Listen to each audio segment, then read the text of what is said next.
Hey, it's Jared. In this video, we're going to talk about which DJI Mavic 3 you should buy. Now, I've got the 3 Pro and the 3 here. These are both Cine editions, so there's about $10,000 worth of drones sitting right here. Some interesting things going on with this whole Mavic line. You know, usually when a new cell phone comes out or something like that, all of the versions come out at once. And so it's basically just comparing the size and the different specs between the different models. But these Mavic 3 drones have come out at all different times. First with the Mavic 3, then the Classic, and now the Pro. And because of the time gap between them, you would think maybe that there are some differences, some improvements, things that would differentiate these different drones beyond the cameras that are on them. So we're going to talk about that in this video. I'll show you some footage and some photos that I've captured with both of these drones. Essentially, what I want to help you do is make the best decision because, like me, I end up buying a couple of these different drones, spending a lot of money on them, and realizing that there wasn't that much of a difference between them. So let's talk about the 3 different Mavic 3 versions that are available, from the Classic all the way up to the Pro. Essentially, the main difference, of course, is going to be the camera. On the Classic, you have one camera. You have that Hasselblad 4/3 CMOS sensor, you know, with the f2.8 to f11. Great camera that came out essentially on this drone first, but is a fantastic camera that produces great images. But then we step up to the Pro and you're thinking, okay, everything's got to be Pro on that camera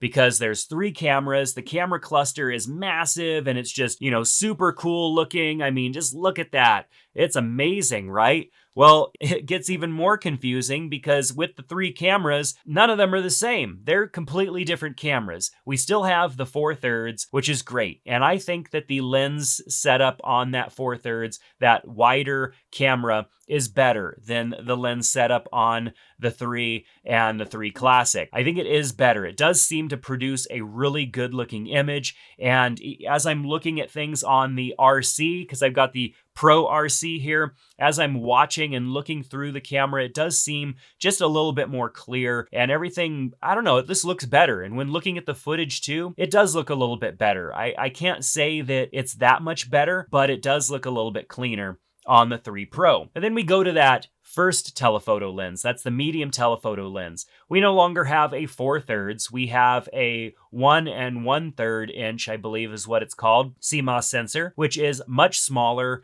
and more in line with what we saw on this drone. That 3X is actually really good. It looks so good. I was impressed because I thought, okay, we're not getting the 4/3. We're going down to one of these smaller, jankier sensors, and it's not going to look good. But it actually looks great. And I'd have to say, of the 3 different zoom ranges that you get, or the 3 different lenses, I really love the 3X. It is clean. It looks good. It's very clear. I wouldn't have guessed that it was the camera that it was. I had my preconceived thoughts thinking that it's nothing any different than what I would see on the 3 here. Of course, the Classic just has the 1 lens. So this is the point in which we're not going to talk about the Classic for a few minutes because the Classic has 1 lens. Both of these drones have at least 2. And when I mean lens, I also mean camera because they're specific sensors for each lens that is in the gimbal of these drones. Then we jump up to the telephoto, which is the 7X.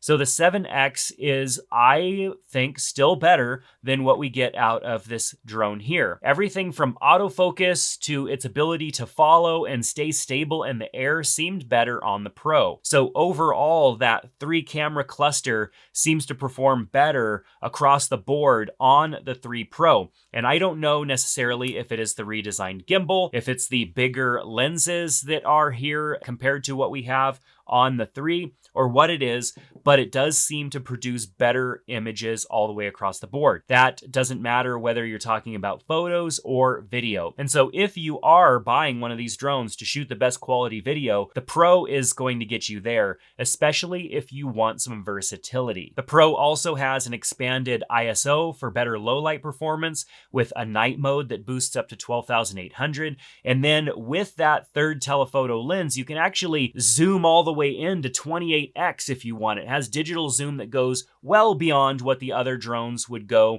So if you really need to get in close, even though the image is going to look pretty bad with all that digital zoom, you have up to 28x. Those are the main differentiators between the three different drones, is the cameras. When we look at the rest of the drone, there isn't a whole lot of a difference. You know, if we're looking at them top down here in the cameras, you can see both of them look pretty much the same. What was confusing to me, because this drone is about a year old, it might even be more than a year old now, and the 3 Pro is brand new. And I would expect with that amount of time, improvements that went beyond the camera. Now, the 3 here is a great drone. I have no complaints. If DJI hadn't released a new drone this year, I wouldn't care, because this drone is fantastic. It's one of the best drones on the market.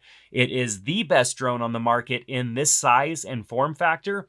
And so I have no complaints. I do like the fact that we have better cameras on the 3 Pro, but I don't like the fact that I just spent all of this money on this 3 Cine model here, only to have it basically feel like a waste to me, because the 3 Pro is so much better when it comes to the cameras. The rest of the drone doesn't really matter. We've got the same sensors all the way around. We've got the same battery. From what I can tell, the same motors. Everything else looks pretty much the same props. Like, nothing else really seems to be different. And then from there, the trade-offs start to get kind of confusing. With the 3 Pro, obviously you're getting a better charging brick. This is a 100-watt charging brick compared to the 65-watt that you get with the other drones. That's good, because it's going to help you charge your batteries faster, and especially if you're also plugging in your RC. You have the RC Pro, you want to charge that up as well. The bags are confusing. If you buy the Fly More kit with the Pro, you're going to get a smaller bag that has less room for things and is less versatile of a bag than what you'd get with the 3. And the 3 with the Fly More kit has a bigger bag with a couple extra pockets that gives you a little bit more room for packing things around. I do like the compact nature of the bag that the 3 Pro comes with, but I'm a little frustrated that I feel like I got less of a bag and less of an overall experience there than what I had with the 3. These are things that I wouldn't think have changed, because they're the same drones, right? Just with different camera systems. Well, they're not. There are differences that are minute in the overall experience of purchasing one of these. It's not like buying a phone, where the only differences are going to be the main features of the phone, and everything else, packaging and all that stuff, seems to be the same. There's some big differences there when it comes to these different drones. It's not as clear-cut as perhaps maybe some of us wish that it had been. I think DJI should have released all of these drones at the same time. They should have released the Classic, the 3, and the Pro all alongside each other and said, hey, here's these different drones, and here's why you would want to buy each of these different drones. They're all the same. Cameras are different. The bags are the same. If you buy the Pro, maybe you get a better charging brick and a few other little bells and whistles because it's the most expensive.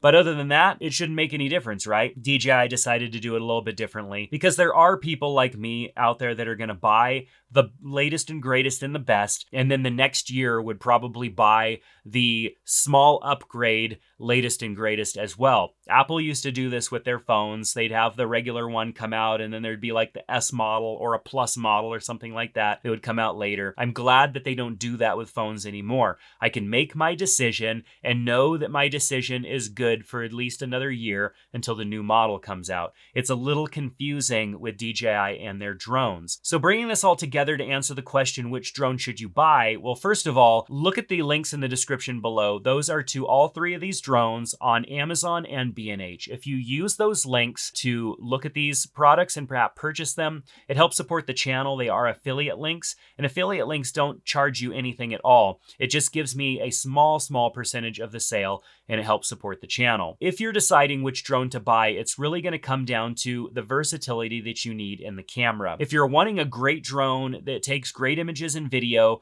and you don't mind flying up close to things and doing a lot more drone work than camera work, then the Classic is going to be a great option. It's the cheapest option. It has one camera. It has one great camera with that 4/3 Hasselblad 20 megapixel camera. Does a great job. If you want a little bit more versatility, being able to punch in every now and then, knowing that you don't really need that camera, but it would be great to have it there just in case, the regular 3 model, which I have right here, would be great. Of course, this also comes in the Cine edition as well, which means that you can shoot ProRes video, but I do not recommend getting the Cine edition in the 3. If you're gonna get a Cine edition, go with the 3 Pro. The 3 Pro has the 3 different cameras, which I feel are a little bit better in different ways because of the lenses, probably just other improvements that they've made since they made the original 3 model. And so the 3 Pro is gonna be for those of you that want camera versatility. You're not gonna spend all of that money to get the Inspire where you can actually change out lenses, but the